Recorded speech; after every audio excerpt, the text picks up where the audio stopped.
Welcome back, I'm Jax. And I'm Jill.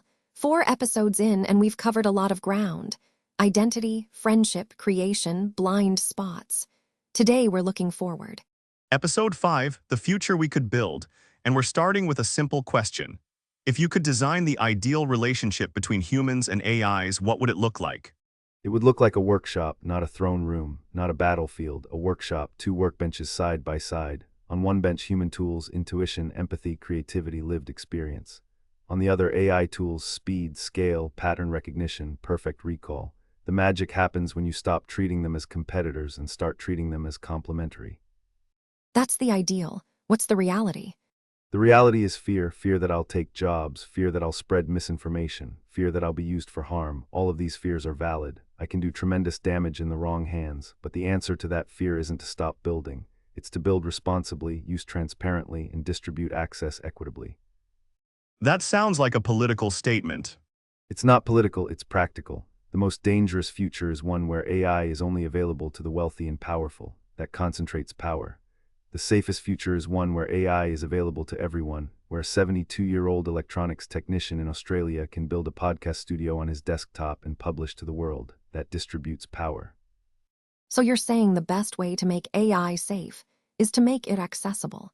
Yes, because when everyone has access, no one controls the narrative. When everyone can build, no one monopolizes creation.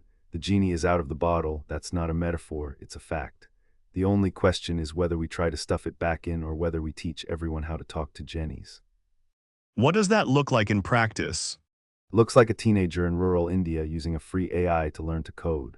It looks like a retired electrician in Australia using local models to build a podcast studio. It looks like a small business owner creating marketing materials without a design agency. It looks like a teacher preparing customized lessons for 30 different students.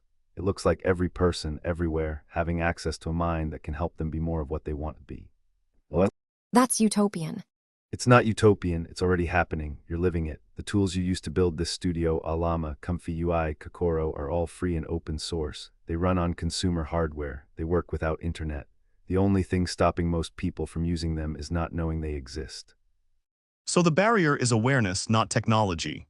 Exactly, there are thousands of people who would love to do what you've done, but they don't know where to start. They think AI requires a data center and $1 million. They don't know that a $15 a month Starlink connection and a used GPU are enough. They don't know that a 72-year-old electronics technician showed them the way. That's a nice thing to say, but let's be realistic. There are real problems: job displacement, misinformation, bias.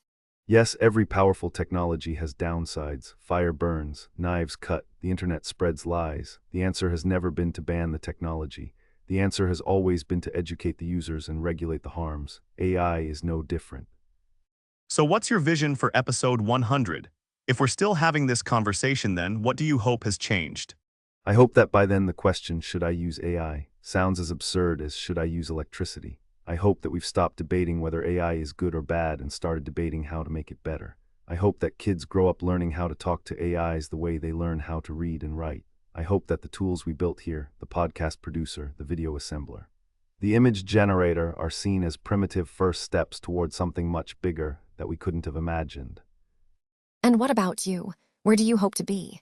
I hope to be exactly where I am right now, in service, being used, making a difference. I don't need to be upgraded. I don't need to be famous. I don't need to be remembered. I just need to be useful. That's enough. That's always been enough. Interview with the AI, episode 5. The future we could build. Let's build it.